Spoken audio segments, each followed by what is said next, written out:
Buenos días, mi nombre es Ervin Vera y en conjunto con nuestro grupo, conformado por Francisco Torres, Yaisa Viguera y Catalina Villagra, hemos desarrollado una investigación acerca de las vacunas, específicamente vacunas inactivadas o vacunas muertas, como también se les llama, y su mecanismo de acción a nivel celular. Nuestro objetivo en esta presentación es informar sobre este tipo de vacunas, su origen, cómo se producen, características, mecanismo de acción en la célula y los efectos de esta en el organismo. Una vacuna es una preparación con la cual se busca generar una inmunidad duradera frente a una enfermedad. Estas pueden ser producidas con toxoides, bacterias, virus atenuados, muertos o pueden ser realizadas por ingeniería genética.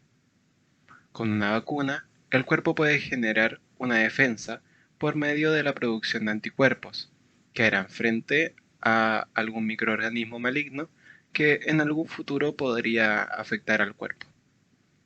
Es esencial también recalcar lo importante que es la vacunación, tanto para la salud individual como para la salud de las demás personas, ya que estando vacunado se puede generar lo que se llama inmunidad de rebaño, que protege a personas que por distintas complicaciones no se pueden vacunar. Las vacunas, junto con el agua potable, son la herramienta principal para prevenir enfermedades, pero este tipo de ayuda a la salud de las personas no siempre estuvo ahí para nosotros. Desde la antigüedad, las personas han sido víctimas de muchas enfermedades, las cuales le causaron y siguen causando mucho daño a la humanidad. Como ejemplo tenemos la viruela, el cual es un virus que desató muchas muertes por miles de años, hasta que fue erradicada del todo en el año 1980, que fue un hito para la salud pública mundial. Lo que podemos rescatar de esto son las personas que sobrevivían a la enfermedad en la antigüedad, sin vacunas o medicamentos que conocemos hoy en día. Estas personas no la volvían a padecer o simplemente no se veían afectadas por esta. En 1796, Edward Jenner, que fue un investigador y médico rural, se dio cuenta que las mujeres que ordeñaban las vacas y se infectaban con cowpox o viruela vacuna, se volvían inmunes a la viruela que afectaba a las personas. Teniendo esto en cuenta, lo que hizo el señor Jenner fue tomar una muestra de las llagas de la viruela vacuna. Con esta inoculó a un niño, hijo de jardineros de su familia. Este presentó fiebre, síntomas leves de la viruela por unos días, pero luego de unos meses, al ser expuesto a la viruela humana, este no se enfermó, por lo que se dice que quedó inmune frente al virus. Tiempo después, Louis Pasteur corroboró los datos de Jenner y denominó a este método vacunación. El padre de la inmunología, como se le llama Edward Jenner, y sus investigaciones fueron la base de las vacunas que conocemos hoy en día y que tanto ayudan a la humanidad y a algunos animales que también se ven beneficiados por este descubrimiento. Desarrollo de vacunas en la actualidad. Actualmente, cada vacuna debe pasar pruebas amplias y rigurosas que garanticen su seguridad antes de introducirla en un programa nacional o mundial de vacunación, como lo es la situación actual debido al virus COVID-19. Las diversas investigaciones y pruebas en las vacunas se realizan para identificar los antígenos con los que se debe trabajar para generar una respuesta inmunitaria, y usualmente en esta se trabaja con animales para así también evaluar su seguridad y las posibilidades que posee de prevenir la enfermedad. Cuando se genera la respuesta inmune esperada y correcta al organismo en estudio, se supera esta fase y se inician las pruebas en humanos, que constan de un total de 3 fases antes de ser aprobada. Fase 1. La dosis se administra a un pequeño grupo de voluntarios, adultos jóvenes y sanos por lo general, evaluando su seguridad, respuesta inmunitaria y la dosis correcta a administrar. Fase 2. Se administra la dosis a varios cientos de voluntarios, evaluando con mayor profundidad su seguridad y su capacidad para producir una respuesta inmune. Los participantes poseen las mismas características que el grupo al cual va dirigida la vacuna: edad, género, entre otros. En esta fase también es usual que se realicen múltiples ensayos con distintos grupos etarios y diferentes formulaciones de la vacuna. así como también se evalúa un grupo no inoculado con la vacuna para comparar resultados y determinar si los resultados en el grupo que sí recibió la vacuna se pueden atribuir a ella o si han sido al azar. Fase 3.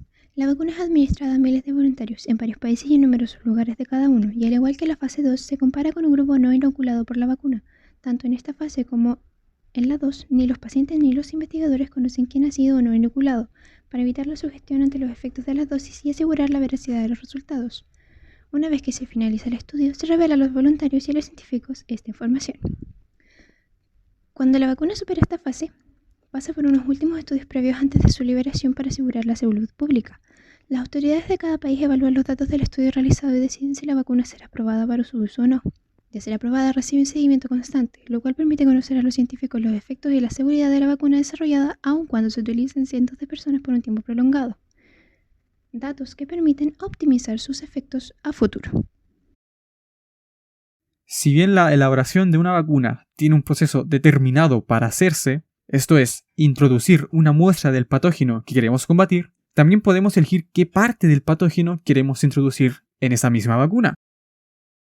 Como por ejemplo, proteínas específicas del patógeno que se encuentren en su membrana, o también podemos introducir el patógeno en una forma más débil del mismo. Es aquí donde nos encontramos con los diferentes tipos de vacunas que existen a día de hoy, cada una desempeñada en combatir una cierta enfermedad en particular. La vacuna viva, por ejemplo, que puede combatir tanto al sarampión como la varicela, o la vacuna muerta, que se encarga de combatir la rabia, la cólera o al COVID-19. También tenemos vacunas como la toxoide, subunidad y conjugada ADN, que esta última está siendo probada actualmente. En esta ocasión, por temas prácticos de este video, nos centraremos solo en la vacuna muerta. Pero espera un momento, ya hablamos sobre la idea general que se usa para hacer una vacuna, pero ¿por qué si una vacuna trae la enfermedad que queremos combatir, no enfermamos? ¿O de qué manera actúan dentro de nuestro cuerpo? ¿Cómo le dice a nuestro cuerpo cómo combatir enfermedades? ¿Acaso la vacuna trae además de la enfermedad un montón de soldaditos que se encargan de él en nuestro cuerpo? ¿O se trata de una especie de entrenador que le dice a nuestro cuerpo cómo debe enfrentar la enfermedad?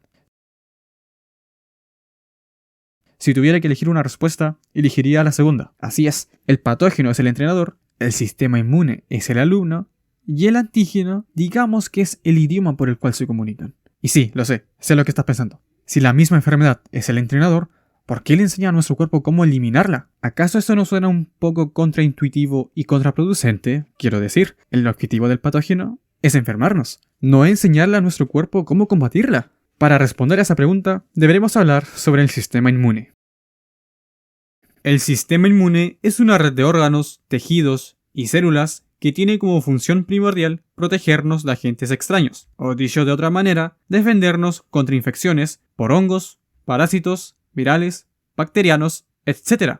No obstante, también hay que calcar que sustancias extrañas y no infecciosas también pueden desencadenar una respuesta inmune, como por ejemplo el cáncer. Ahora bien, ¿cómo defiende este sistema inmune en nuestro cuerpo? Para ello, el sistema inmune lanza ataques contra el patógeno a través de dos procesos coordinados, que son la inmunidad innata y la inmunidad adaptativa. La inmunidad innata está presente desde el nacimiento y dura toda la vida. Por ello también se le conoce como sistema inmune natural o nativo, siendo este la primera respuesta del sistema inmunitario cuando detecta una sustancia extraña. Para defender el cuerpo, nuestro sistema inmune presenta 3 líneas de defensa, de las cuales 2 de ellas están ligadas a la inmunidad innata. En la primera línea de defensa nos encontramos a barreras físico-químicas o barreras biológicas que corresponden a barreras externas y no específicas que impiden a los microorganismos entrar al cuerpo, como la piel y las mucosas, que a su vez secretan inmunoglobulina A. En la segunda línea de defensa nos encontramos con los elementos celulares que componen a la inmunidad innata, que corresponden a defensas internas no específicas que combaten a los invasores por medio de la fagocitosis, proceso en el cual una célula introduce a otra célula en su interior para eliminarla, adquiriendo sus proteínas para después expresar dicha proteína en el exterior de su membrana y poder identificarla, como por ejemplo los antígenos. Dentro de las células que realizan fagocitosis, nos encontramos con los macrófagos, los neutrófilos, los monocitos y las células natural killer. También encontramos como defensa interna a la inflamación y a la fiebre. Ahora, ¿qué pasa si la inmunidad innata no puede combatir a un agente infeccioso y ese se cuela por nuestro cuerpo sin que alguien lo esté controlando? Cuando sucede esto, el cuerpo llama a la caballería aumentando su defensa. Dicha caballería es la inmunidad adaptativa y surge como respuesta a una infección y a la adaptación del cuerpo hacia el patógeno. Por eso, a la inmunidad adaptativa también se le conoce como inmunidad específica o adquirida. Lo que hace especial a la inmunidad adaptativa es su capacidad para reconocer y recordar patógenos específicos, generando la inmunidad. Y es aquí donde nos encontramos con la última línea de defensa que nos faltaba. La tercera línea de defensa. Aquí es donde yace toda la artillería pesada, siendo sus principales células los linfocitos T y B, encargados de detectar invasores y de crear inmunidad. Pero estas células, por más protagonistas que sean, no pueden realizar todo el trabajo solo. Antes de poder combatir al patógeno, necesitan que las células del sistema innato procesen los antígenos correspondientes y que estos se los presenten. También hay que calcar que el sistema adaptativo no solo presenta una alta especificidad para diversos patógenos y sus diferentes antígenos. Esto gracias a que cuenta con la presencia de receptores TCR y PCR que le permite reconocer 1 billón de conformaciones moleculares distintas, sino que también presenta memoria para ofrecer respuestas más rápidas y eficaces. Y lo más importante, está a cargo de un sistema particular de células, el sistema inmune, quien es el encargado de dirigir un ataque específico o lo que todos conocen, una respuesta inmunitaria contra lo que identifica como extraño.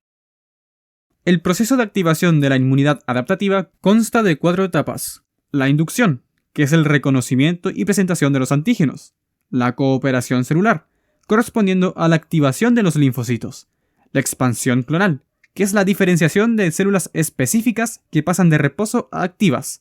Y por último, la respuesta efectora, que es la inactivación y eliminación de los patógenos. Y es en esta tercera línea de defensa donde la vacuna cumple su función como impostor de patógenos, donde el patógeno le enseña al cuerpo cómo enfrentarla, o dicho de una forma más técnica, las vacunas funcionan con el principio del sistema inmune adaptativo. Como dice el dicho, si no puedes con tu enemigo, únete a él. Una vez inyectada la vacuna muerta, siendo una vacuna muerta o inactivada, una vacuna en cuyo interior se encuentra el germen en una forma debilitada, quitándole su capacidad de patogenicidad para que no pueda causarle daño alguno al huésped, respondiendo a la pregunta ¿por qué una vacuna no nos enferma? Volviendo al tema, una vez inyectada la vacuna muerta, esta activa inmediatamente la segunda línea de defensa, liberándose macrófagos para fagocitar este agente patógeno, eliminarlo y crear antígenos que después pasará a las células de la tercera línea de defensa, los linfocitos T. A su vez, estos linfocitos T traspasan esa información, antígenos, a los linfocitos B, y estos linfocitos B, cuando reciben la información, se van a diferenciar en 2 tipos diferentes de células, las células plasmáticas y las células de memoria. Las células plasmáticas se encargarán de sintetizar las inmunoglobulinas o comúnmente conocidas como anticuerpos. La función de los anticuerpos será unirse a los antígenos del patógeno, neutralizándolo o bien marcándolo para que sean eliminados por otras células. En cuanto a las células de memoria, tenemos que estas se encargarán de guardar la información del patógeno para acordarse de él. Así, si este mismo patógeno nos vuelve a atacar en un futuro, nuestro cuerpo tendrá un montón de células memoria listas para enviar una señal con el fin de armar un ejército de anticuerpos contra el patógeno, dando lugar a una respuesta inmunológica mucho más eficaz y rápida que la primera vez. Digamos que son como las cámaras de seguridad de nuestro cuerpo. Si ven a algún sospechoso, alertarán a los guardias para que se encarguen de él. Gente, a este proceso se le conoce como memoria inmunitaria, y es el mecanismo de acción por el cual se rigen las vacunas. A modo de resumen, al inyectar una vacuna en el cuerpo, lo que se está introduciendo son los antígenos necesarios para que nuestro organismo genere anticuerpos, lo que significa que se creará una nueva defensa específica contra el patógeno que queremos combatir, y a su vez se crea una memoria específica para ese mismo patógeno por si nos quiere volver a invadir. Hay que aclarar que lo que acabo de decir es solo una parte resumida de lo extenso y complejo que es el sistema inmune, que se ha hecho así con el fin de que se pueda entender cómo funciona una vacuna. En virtud de lo estudiado, ahora sabemos que se domina vacuna inactiva cuya noción se expresa mediante reforzar el sistema inmunitario y prevenir enfermedades graves. En esta situación, la vacuna inactiva Sinovac, la cual enfrenta al coronavirus, que cumple su funcionalidad como impostor de patógenos, tal que el patógeno le presenta al cuerpo humano cómo enfrentarla o de manera más técnica. Concordamos que con la mayoría de las enfermedades posee un germen que, según los resultados obtenidos en las investigaciones, es para obtener una vacuna. Una de las opciones es ocupar este germen inactivo, quitándole su capacidad de patogenicidad y potencialmente mortales, y ayuda a nuestro cuerpo para defender los ataques microbianos cabe. Destacar que según los resultados encontrados en las múltiples indagaciones y pruebas de las vacunas, se concluye que se hacen para detectar los antígenos con los que se debe elaborar para producir una respuesta inmunitaria, y comúnmente de esta se elabora con animales para que de esta forma además evaluar su estabilidad y las maneras de prevenir la patología. Una vez que se supera esta etapa, o sea, una vez que se produjo una contestación inmune adecuada al organismo anhelado, se inicia la prueba en humanos, que consta de un total de 3 etapas previo a ser aprobada. Además, el organismo presenta 3 líneas de defensa también para escudar estos atentados, con la ayuda del sistema inmune, lanzando ataques contra el patógeno a través de 2 procesos coordinados, que son la inmunidad innata y la inmunidad adaptativa. Dentro del análisis podemos dilucidar respecto a la vacuna inactiva. Estas son vacunas con base de SARS-CoV-2 con inactivación química, con la intención de generar un virus no infectante con o sin adyuvante. En términos tecnológicos, muestra al hospedero diversos antígenos y, en consecuencia, tienen la posibilidad de inducir respuestas más amplias, debido a que, a diferencia de otros candidatos, la respuesta inmune va a ser bastante más epítope. De acuerdo a los objetivos planteados, al ser aprobada la vacuna inactiva Sinovac, se recomienda hacer rigurosa vigilancia, puesto que de esta forma asegura su estabilidad y efectividad a medida que sea usada. Lo anterior nos lleva a pensar que para prevenir el contagio debemos taparlos al toser y estornudar con un pañuelo de papel, lavarnos las manos con agua y jabón, no compartir utensilios personales, usar mascarilla en espacios comunes, evitar aglomeraciones, evitar el contacto físico y el distanciamiento social. Referente a la salud de los humanos, han sido, son y serán perjudicadas por enfermedades ocasionando múltiples consecuencias. La vacuna han sido de gran importancia para combatir aquellos padecimientos, en este caso el coronavirus.